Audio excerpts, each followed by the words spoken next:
All right. Hello, everybody, and welcome into this week's episode of Around the Slice. If you are listening on the audio platforms, welcome back. If you are listening on the brand new YouTube channel, you can see my face right now, obviously. Welcome in for the very first time. I'm very excited to expand this podcast to video as well as previous audio. If you want to see what we're all about here on the Run the Slice YouTube channel, what my vision is for this channel, what we're going to be doing, everything like that, go watch yesterday's welcome video. It basically lays out everything I just mentioned, sort of an introduction slash, hence the name, welcome video to this channel. But for today's video specifically, you already know we're going to be doing, like every Thursday, have in the past and moving forward, we are going to be doing a Bills-Jaguars game preview in London. This is a big one, special occasion. It just shows that the Bills are international, growing in popularity. Growing in popularity. So we are going to go over. I don't want to spoil anything, so let's just get to the topics at hand. First, the official broadcast information. Um, just so if you want to know how to watch it on TV, this is how you can watch it and what time you will be watching it. So it is in 3 days. This Sunday, technically, the Bills are the home team. So Bills versus Jaguars. Jaguars are Bills. So if you want to look at it, basically it's a road game for both teams, though. It's all the way across the pond, 9 hours away in London, whatever. But here it is Sunday, October 8th at 9:30 a.m. on NFL Network. I know Falcons and Jaguars was on ESPN Plus, the first London game this season last Sunday, but thankfully, so Bills fans, including myself, got a from my throat. Bills fans, including myself, can watch it 9:30 a.m. on NFL Network. So if you have NFL Network, you can watch it. I'm sure most people do, but I just wanted to make you aware. So that's the official broadcast information. So before we get any specific like matchups, like Bills this versus Jaguars that, Jaguars this versus Bills that, I wanted to go over some, uh, yeah, go over some injury updates for you. So we're going to go before we go over the big stuff. I want to talk about two specific players in particular, but we're going to just go over the traditional injury report. Now, I am recording this for some context here. I'm recording this on Thursday, October 5th. Thursday, October 5th. And hence, obviously, I should say, I only have the injury report for Wednesday, October 4th. So it really doesn't mean anything if these guys didn't practice, then whatever. I only have 1 day of injury report, but might as well go over it since I have it. So there were 3 players that got a vet rest day, which is good, just kind of maintenance, if you will. Leonard Floyd got a vet rest day, as expected. Even though he's played the last 2 games, he's kind of been missing practices here and there. The ankle injury doesn't seem to be affecting him in games. He's still been very dominant. One game more than the other, maybe, but regardless, very dominant. So that's whatever, just to kind of keep his health up. Mike Hyde, vet rest, same thing. He's gotten nursing a hamstring injury, banged up here and there the last couple games. And the last vet rest is Matt Milano. He's been playing his butt off, so I totally agree with that. And then Christian Benford was limited with a shoulder injury. It was weird though, because if you were watching the game, you saw this. He got injured, dinged up, whatever you want to call it, but he actually returned to the game in garbage time. Maybe they just wanted to get him some reps to get used to life without Trey White, which I'll touch on the ramifications of that in a minute. Next, let's see here. Damian Harris was limited with a neck injury. This doesn't bother me too much at all, actually, regardless, because Xavier Murray is playing in front of him, and Damian Harris isn't getting as much work as we all thought he would. And then again, no, Dawson Knox was limited with the quad injury. A lot of these guys have been nursing injuries for a couple weeks, even though they've played. They just get some maintenance on themselves. Von Miller was limited with a knee. The new rules this year, if a player's on IR or a pup list, which he has been and still is, they haven't officially taken him off yet. Then they have to be listed on the injury report just to gauge things. And then Jordan Poyer was limited with a knee injury. And Greg Rousseau did not practice with a foot injury, and then Trey White obviously out with the Achilles. Again, Greg Rousseau is the only one that didn't practice. None of these concern me. It's just maintenance, vet rest for Milano, Floyd, and Hyde, because those are vested veterans. Now I want to get to the big injury. So let's go to Trey White first, since we already knew of this. So our fears were confirmed. I feel so bad, but he tore his Achilles. To put it bluntly, he's been through hell the last year and a half. And I'll take you through the timeline again. November 2021, right on Thanksgiving, actually, tears the ACL. Non-contact, just running after a routine play, tears the ACL. Brutal. And then he has some lasting effects, and people were saying, well, would he be ready for week 1? Well, he was placed on PUP, so he had to miss the first 6 games. Can't remember what it was last year. First 4 games. And then people say, okay, well, he'll return week 7 against the Packers on Sunday Night Football. Well, he didn't. And it lingered, and he took way longer than any of us thought, especially me. I don't say especially, including me, myself, I should say. And he came back, actually, funny enough, exactly a year later on Thanksgiving.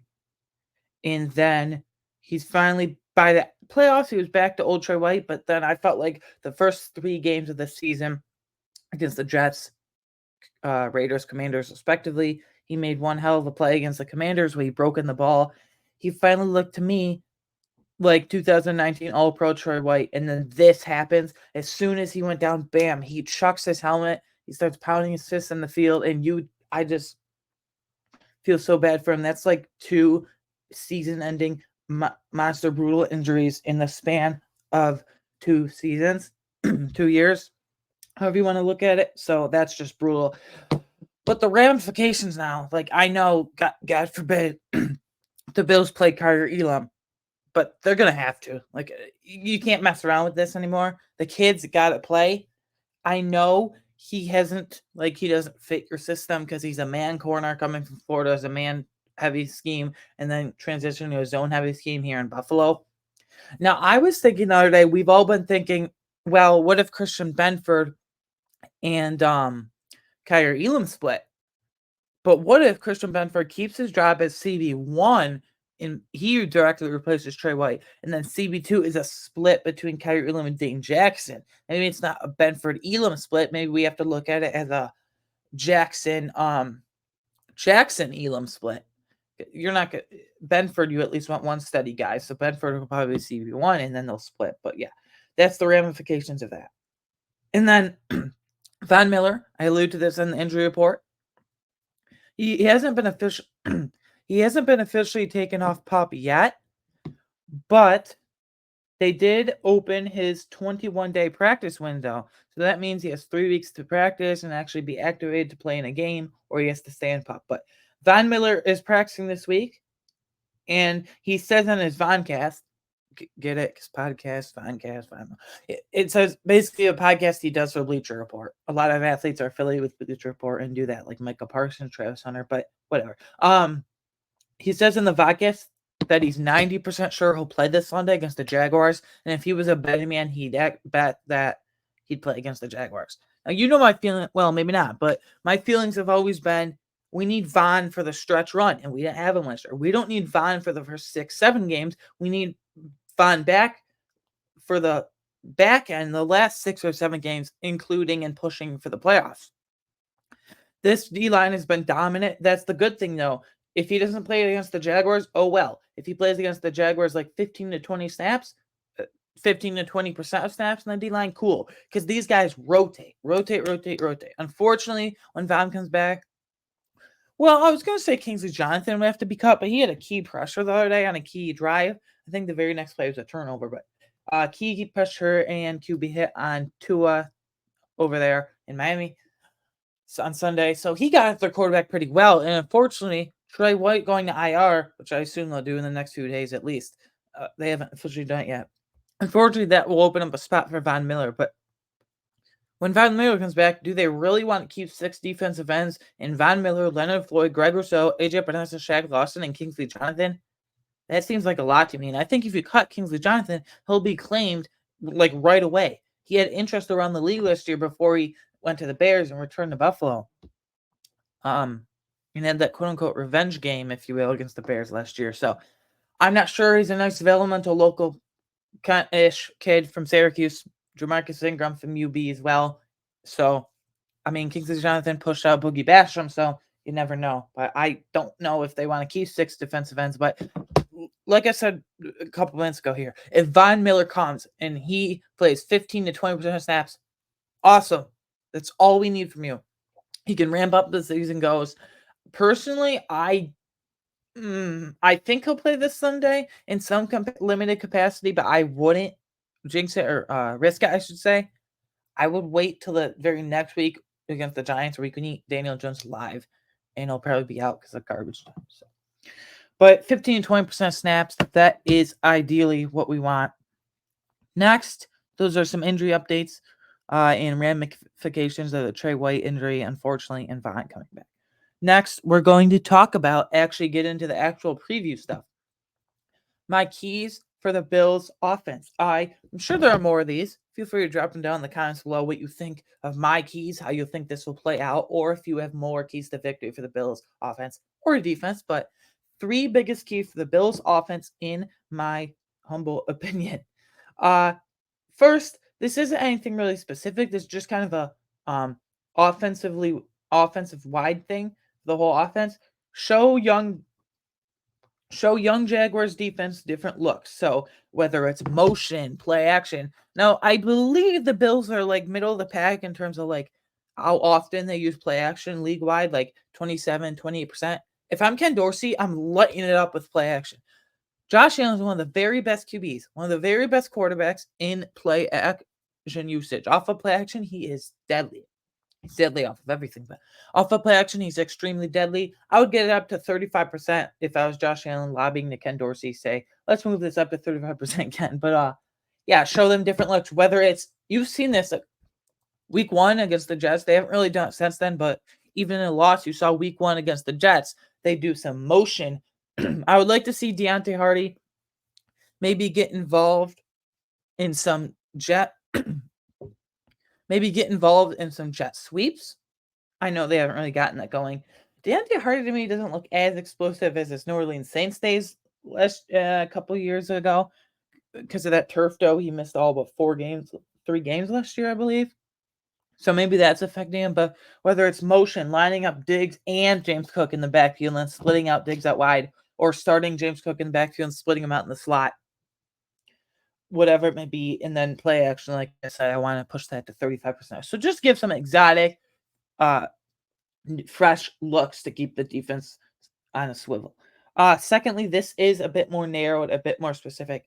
Get the ball out quick to neutralize Jaguars as Josh Allen. So I know all the memes and all the funny stuff 2 years ago when the Bills lost 96 to Urban Meyer-led team. Josh Allen sacked Josh Allen. He had a sack and an interception. Josh Allen, like, he's really the only guy there in Jacksonville. Caleb on Chason, complete bust. Trayvon Walker, they should have taken Andy Hutchinson over Trayvon Walker. I know Walker has more upside and more lengthy and whatever, but Hutchinson, Hutch, as he's affectionately called in Detroit by the Lions teammates and people like me. He had the actual production at Michigan, so I say always take production over upside. And but yeah, it's basically just Josh Allen, linebackers Devin Lloyd, Chad Muma. It's a young defense, but get the ball out. And Josh Allen, unfortunately, because of his like freak like ability and like he just doesn't get the ball quick. He's like bottom 5, bottom 10, I believe, this season and for his whole career in that matter. He's like top 3 in completion percentage this year, career high. Actually, I think it's around 70, 71%. That's awesome, but he's got to get the ball up quicker. Josh Allen, the counterpart, the Jaguars version of Josh Allen, always dominates the Bills when they play. They've only played each other twice, but he had a sack and interception 2 years ago when they played in that disgusting game. Lastly, let's keep the Bills offense. I just want to get a true slot receiver going, whether it's Khalil Shakir, Deontay Hardy, or Trent Sherfield. They haven't been able to do this. I know Dalton Kincaid gets the majority of the slot snaps and reps and targets, if not all of them in the slot. But maybe you take Dawson Knox off the field and put Ken Dorsey. He's not playing. Calling the plays. You put Dalton Kincaid in a traditional tight end spot. That would be beneficial. And then maybe you have like Hardy or Shakir or Sherfield. I just want to see one of them get going because we haven't really had a true slot receiver since Cole Beasley, if you really think about it. And even that last year, Cole Beasley 2 years ago in the 2021 season was kind of eh. He was good for us, though. Isaiah McKenzie last year didn't live up to the hype in his expanded role. And then this year, there's Dalton Kincaid in slot. But I'm talking about actual true wide receiver. Shakir, Hardy, Sherfield. Sherfield only has 2 targets this year, 2 catches. So he's a great blocker. But I would like to see him, Hardy, or Shakir get going. And maybe Josh can scheme up some plays for him and Ken Dorsey. Next, moving on. My 3 keys for the Bills defense. First, take away Calvin Ridley. Because I'm going to be honest, Jacksonville doesn't present much threat, quote-unquote threat, outside of Ridley. Christian Kirk has been kind of disappointing. I think he had his one and only breakout year last year with the first year with the Jags. Because he got $20 million a season, overpaid, whatever, and whatnot. Evan Ingram, very disappointing this season. Travis Etienne, you do got to watch for him, though, because running backs have exposed the Bills' defense. And I know what people are going to say. Well, if you take away that one explosive run by Devon Achane, that one explosive run and catch by Breece Hall, you can't take it away, guys, fans. You can't take it away. They're credited with the yardage. They're credited. Week 1, Breece Hall destroys them. Week 2, and they keep Josh Jacobs the -2 yards. Week 3, Brian Robinson, some explosive runs towards the end of the game in garbage time. Week 3, Devon Achane. Mostert was whatever, but Devon Achane exposed the Bills' run defense. So just lock in on Travis Etienne and the run defense. But for this key here, Calvin Ridley, Christian Benford is going to step up. And maybe this is where you give Kyrie Elam the split edge over Jackson, even though it's a split at CB2. Maybe this is where you work in Elam because I think an underrated part of Ridley's game is he's a really good route runner. He's not really a straight line speed, but he has speed a lot in athleticism. And if you have a man press corner like Kyrie Elam, perfect situation. So, yeah. Second key out of 3 for the Bills defense: take advantage of a rookie right tackle in Anton Harrison. Now, I feel like they're reaching Anton Harrison. They took him at number 25 overall back in April in the 2023 NFL Draft, as you may or may not know. So, I feel like it's a reach, but it is what it is. They need an offensive tackle really badly. With Cameron Robinson coming off suspension at left tackle, he probably will play this Sunday because coming off suspension because it was just reduced from 6 to 4 games. Same with Jameson Williams, but that's irrelevant. Sorry for that tangent thing. But what was I saying? Anton Harrison, he's a rookie. First 2 games have been Next 2 games have been okay.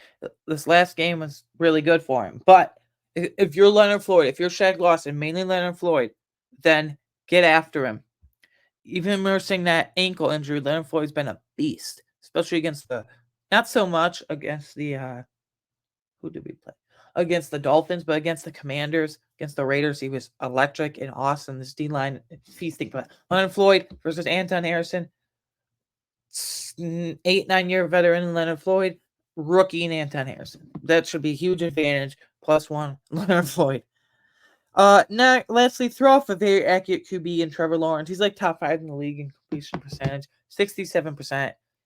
He's not the quickest trigger QB in the world. He's not like Tua. No one's really as quick triggered as Tua in Miami with the Dolphins. But he's decently quick triggered. So he's just very accurate. He knows spots to put it in, and if you can get any tip balls by Greg Rousseau and AJ Epinesa with their length, if you can use speed rushers like Shaq Lawson, like Ed Oliver on the inside, that would be great.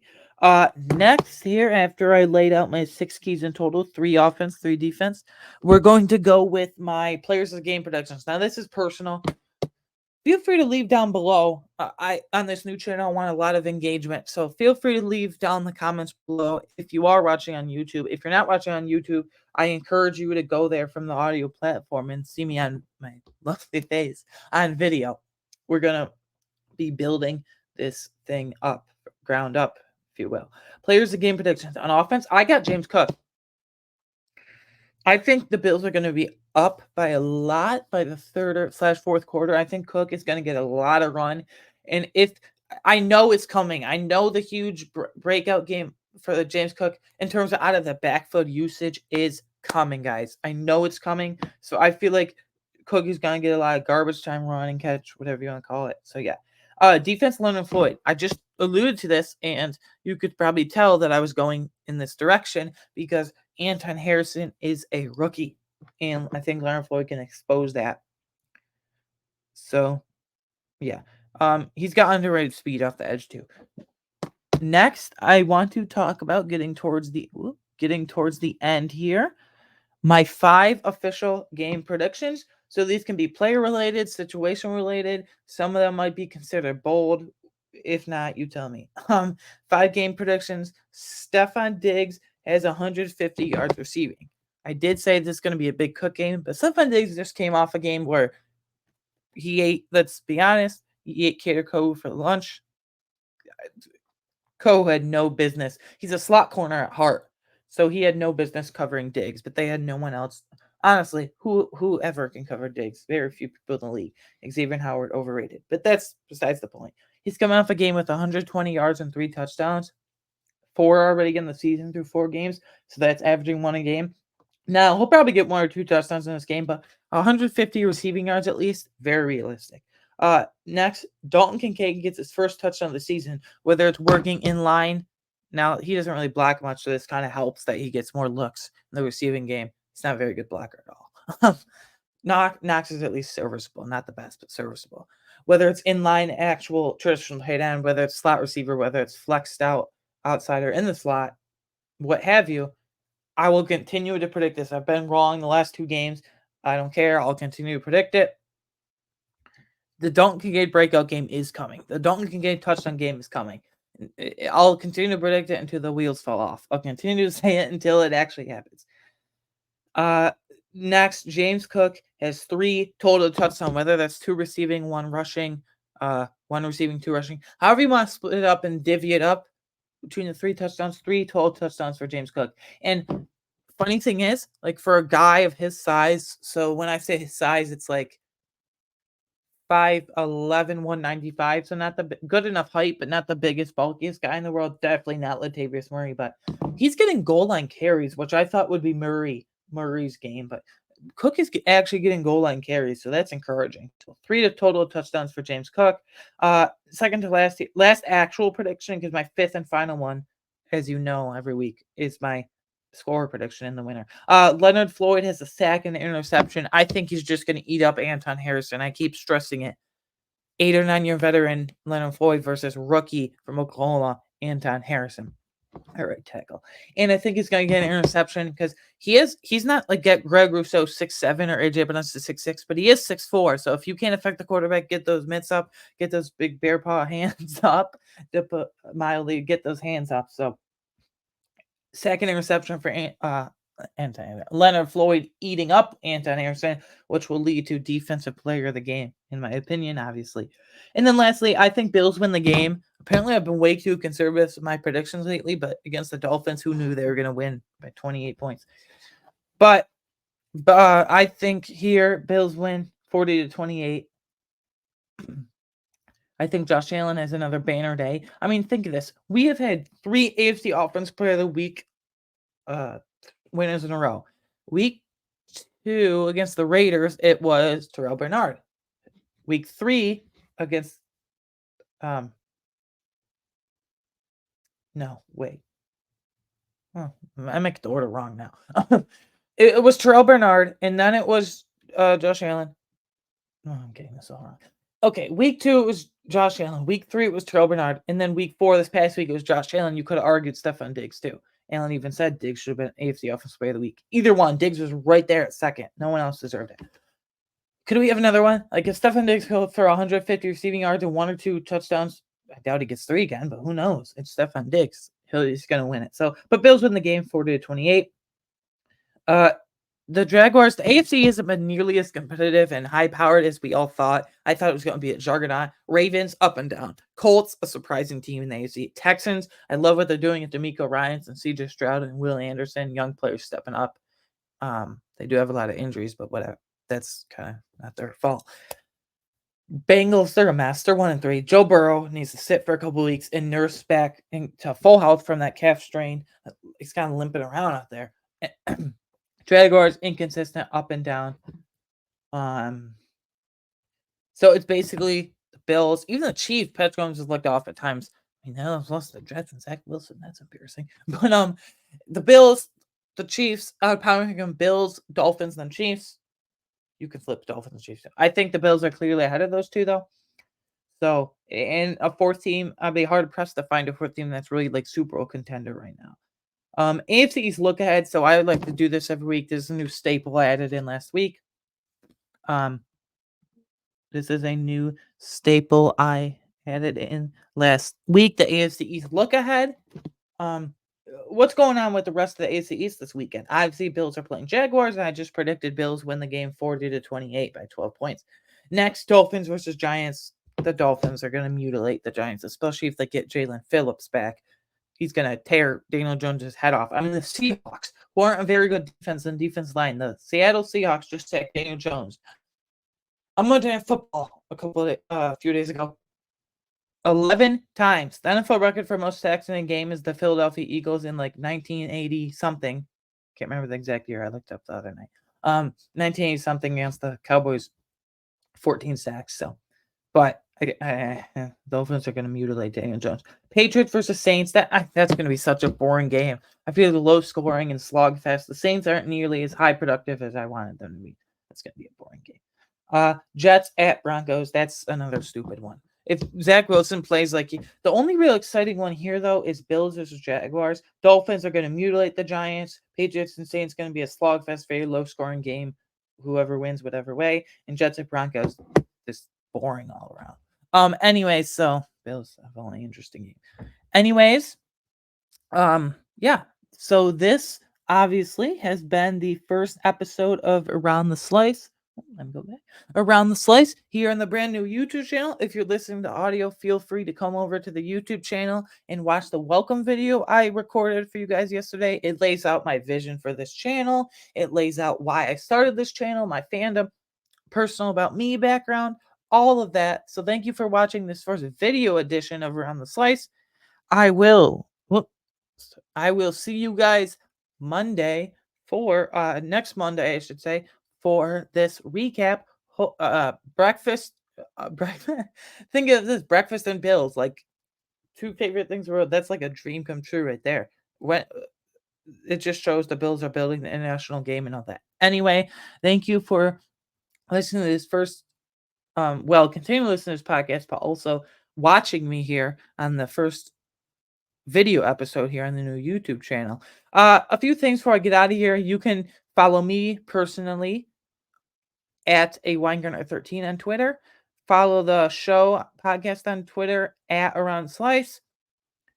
Obviously, you can listen to this podcast on Apple, Spotify, wherever you get your podcast. You can watch this podcast in video format on YouTube channel. Just search up Around the Slice and you'll find it on your YouTube account or mobile app, whatever. And then you can support me on Patreon for just $3 a month. You get extra exclusive content, like for example, every Tuesday, weekly power rankings 1 through 32. That is around this patreon.com/around the slice. I'll put it down in the description on YouTube and the audio platforms. But again, that is patreon.com/around the slice. And by no means is it required. I just appreciate you guys for watching and listening. But if you wanted to take that extra step and support my work, then that's how you can do that. Anyways, guys, I'll see you next Monday. Enjoy your breakfast and Bills, I guess. That's what we're going with. So, yeah. Bye.